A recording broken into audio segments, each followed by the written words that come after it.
Amen. That's what they say, Jeff. When you join the What's CLNS up, guys? network, you get a gritty entrance. Bring him in. So happy to have you on the show. Even happier to have you on the network. Well, I appreciate that. And good way to start out. I mean, certainly a 27 pick that nobody would have expected going into tonight. I think most people felt like Robert Williams would go somewhere in the, probably 15 to 20 range at the end of the day. And listen, he's a guy that I remember a year ago. I was covering a tournament in Anaheim, and nobody knew who he was. And that's when he burst in the scene, and NBA guys were talking about him, and I was talking about him as a lottery pick. Came back to school, which was really surprising because he comes from a small town in Louisiana called Oil City, and came back, even though he was going to be probably picked in that 15 range last year, could have made a good amount of money and had a tough year on and off the court, especially off the court. Was suspended, had some issues off the court, and I think that certainly factored into him falling. We heard some murmurs that there might have been medical concerns, too. Have you heard anything about that? I did not. I did not hear anything of that sort, but all right. I had heard the red flags were Michael Porter and Lonnie Walker. Those were the two guys that I had heard going into the draft that were the red flags. Jeff, what does Robert Williams do? I mean, he's a different type of big than probably anybody else on the Celtics roster. And we were talking about some of your tweets that you were sending out. How does he fit into this team? What does he do different than the guys they currently have on the roster? And how do you think Brad will use him? He's a freak athlete. He's got an NBA body already. When he plays hard and when he's active, he's really good. He's not a super skilled guy at all. Can shoot mid-range. He was at a camp I was at last summer, an Under Armour camp, and all the college counselors were there, and he kind of bailed out after the first day, which was a red flag to a lot of people. If you want to play, usually you fight through injuries, and he kind of shut it down early with all the NBA guys in attendance. So I think, he's a guy that's going to give him, hopefully will give him energy, hopefully will give him a rim runner, who you can play pick and roll with. He can dive to the basket and finish. He can. He's just got to be locked in. And as I tweeted, the best thing for Robert Williams is going to be Al Horford. That's going to be the best thing for him. Honestly, if Al Horford takes him under his wing and they put that locker right next to Al Horford, which is the first thing they should do in the practice facility and at the Garden, this kid is not going to fail. He's a good kid. He's engaging. You're going to love him in terms of his personality. Again, he's just got to mature. He's a small-town kid who never really wanted to leave Oil City. Even for AAU, he didn't want to play, and I'm going to tweet out my story that I wrote on him prior to the season. He didn't want to leave, didn't want to play for the Houston Hoops for the big AAU group because he was comfortable. It was a one-stoplight town, and that's what he is. He's a small-town kid. Is one of the comparisons we heard was Clint Capella. Do you think he's got that type of potential? I mean, he's not quite as big as Capella, not quite as thick, but he's thick. I mean, again, he's got that body. Nobody saw this coming out of Capella. So, I think he can be a starter in the league in time, but there's a reason why he fell to 27, guys. Mm-hmm. And obviously, there's a reason. So and again, a lot of it is probably the character concerns, the questions, but like I said to somebody today, before, I was talking to somebody on a podcast earlier, and I said, the Celtics and Danny Ainge can afford to take a risk. They can afford to do it. They don't need anybody at 27 if it doesn't work out. First of all, Danny doesn't care what people think, number one. And number two, if it doesn't work out, it's not like anybody's going to criticize Danny Ainge right now. How do you figure they start to integrate him, Jeff? Do you imagine they'll use him much on the court next season in particular with some of the other bigs they have in the fold there, considering Aaron Baines might return? Or do you think this is going to be like a longer-term development type thing? I think it'll be a longer-term development thing. I think he's got to mature, and I think it's going to take some time, and I think Brad will make sure he earns it. And the great thing is you don't need him. You got Tice, you bring Baines back. You don't necessarily need him, but we know how injuries occur. Hey fellas, Jimmy T here from the Garden Report, and I think we got to talk about something that might be kind of hard to admit. Sexual performance issues are way more common than you think. Don't be embarrassed. I'm talking to you, guy under 40 years old. Over 25% of guys under 40 years old have trouble when it really matters, if you know what I mean. And that number jumps to 40% by age 40.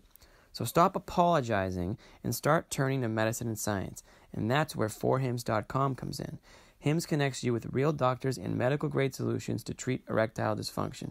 No waiting room, no awkward doctor visits, no lines. Just save hours by going to 4hims.com.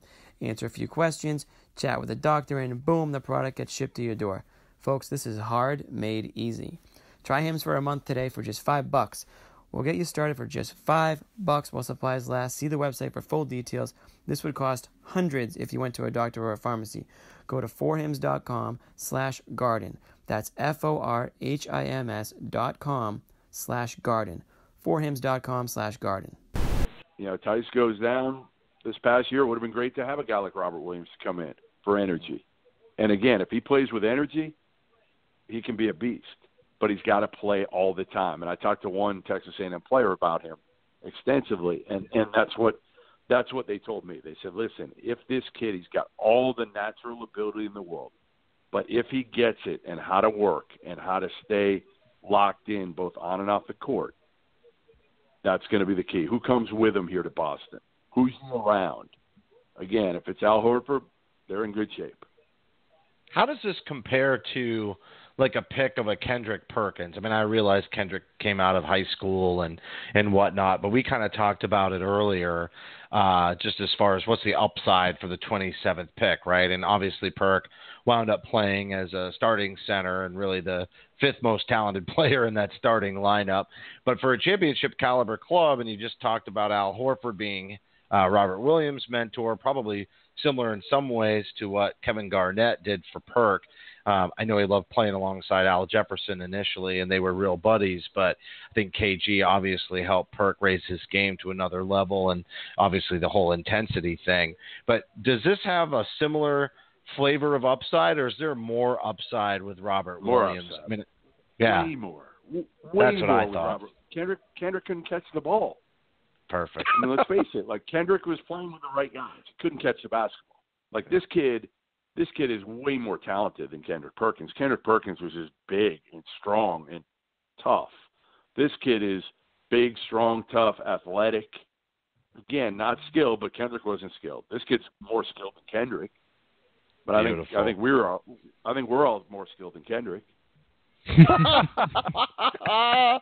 Oh, I mean, man. you can catch the ball and finish. You don't like anybody outside of Rondo, Ray, and KG. I listen. We know I like Tatum, right? Absolutely.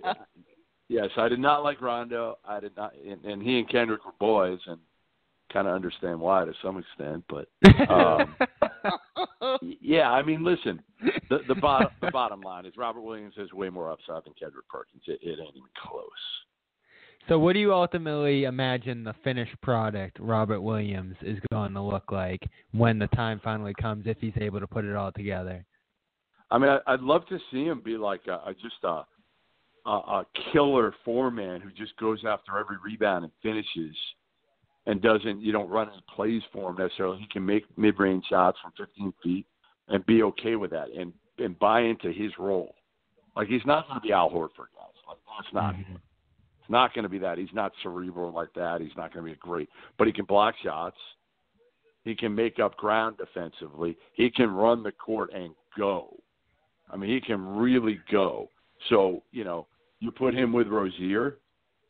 You put him with Marcus Smart. Now, again, is there enough offense in that second unit? You got to have like a Tatum or a Kyrie or a Hayward probably with that unit for part of it. Mm-hmm. You probably can't put out, Rozier, Smart, Tice, Robert Williams, and Aaron Baines or something like that. I mean, you can't put those three together anyway. You got to have you'd have Morris out there obviously with them.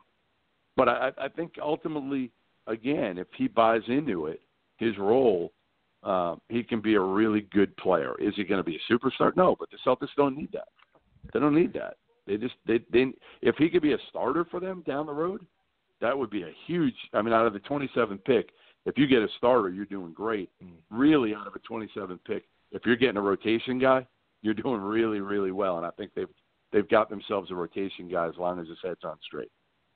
What do we? I mean, of course, everyone will go back now and they're going to watch film and games. Maybe the A&M games against Texas and try to figure out after the fact. But one thing Danny always seems to do is he sees more of them than obviously what all those of us who have a cable TV package see. That is the whole picture. Yeah. I mean, like for example, the Avery Bradley. We talked about this. Avery Bradley, a top recruit coming into college or at some point and somehow doesn't get in the right system and he takes him. What did we not see in Robert Williams' game that you saw in some of those other settings, AAU or what have you, as opposed to what we're familiar with? I think they ran a lot of two big sets, right? A&M. So what is it? They had Tyler Davis. Yeah, they had Tyler Davis. Okay. Both. It was a dysfunctional team. It was a very dysfunctional team this past year. Okay, and that's the hard part. Was Robert Williams a big part of that? I think he was a part of it, and I think, to be honest, it came so quickly for Robert Williams that he kind of stopped working. And he never really knew how to work in the first place. And then you start giving this kid all this attention, telling him he's going to be a lottery pick. Now he comes back to school, which surprised everybody. Because, again, it wasn't like he came from a whole lot. Mm-hmm. So you thought he'd come back to school, he'd work, but I still think he probably had a little bit of fun, maybe too much fun. And it caught up with him in college. And again, he wasn't the only one at Texas A&M. Trust me, there were other issues there. DJ Hogue got suspended multiple times. They kicked off their point guard, who they thought was going to be their point guard, J.J. Caldwell. He had multiple issues. So it was a train wreck for a good amount of the year, and then they kind of put it together at the end. Jeff, that's fantastic insight, and I just hope that means more upside. I mean, I think the biggest concern probably for everybody on the show is I'm a lot less worried about head case scenario going to this culture than I am about injuries. Injuries is my number one concern. So as long as he passed his physical and he's 100% healthy, I'm gravy. I think I had a great night. Pick at 27 winds up being a huge potential lottery guy the last two seasons potentially, or at least just outside of the lottery, depending on where you had him. And you got some great insight there and a lot of opportunity for him to contribute. And, injuries has been a factor several years in a row now. So certainly he could be called upon, maybe not the same way as Tatum, but he could find with a thin front court, as the Celtics do have, he could find his way onto the floor this season. So I know your phone's probably blowing up. You're getting lots of requests for follow-up and maybe other interviews. But, man, thank you for being the headliner tonight, and welcome to the network. Thanks for having me, guys. I appreciate it, and we'll be talking much more. All right, excellent. Looking forward to it, Jeff. Have a great one.